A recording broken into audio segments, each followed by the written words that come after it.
Melburnians will soon be able to buy and sell the city's famous streets and landmarks in our very own version of Monopoly. As Jade Vincent reports, you'll be able to pass go, collect $200 and decide which of your favourites will be included in the board game. Melburnians will never get around the city so easily. Forget the car, just roll the dice. Mr Monopoly felt it was only fitting that the cultural and sporting capital of Australia be immortalised on his iconic game. All 22 property squares on the board will be replaced with our most iconic landmarks and streets. The public invited to make suggestions on the Melbourne Monopoly Facebook page. Definitely the MCG. Ackland Street, Luna Park, yes, the Palais. The biggest debate, of course, is what to do with the coveted Mayfair and Park Lane.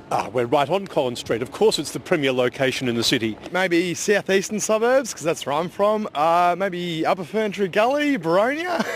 And down the lower end of the market, some think Old Kent Road should be given a revamp, perhaps upgraded to a trendy side of town. How about we just stick with the classics like Chapel Street?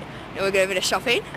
Maybe Fitzroy Street? Yeah, amazing, good old Brunswick. It remains to be seen what will appear on the board. Federation Square and Bourke Street Mall might get a Guernsey.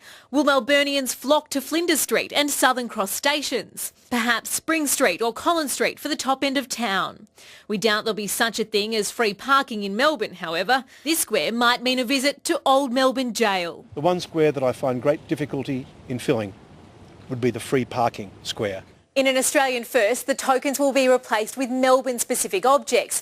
So instead of the boot, you could play with a cup of coffee, a tram, a Sharon footy, or maybe even that humble Melbourne invention, the dim sim.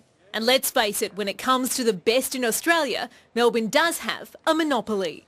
Jade Vincent, 9 News. Time now to go to sport. Go directly to sport. And Tony Jones. Nicely done, Pete. Coming up later,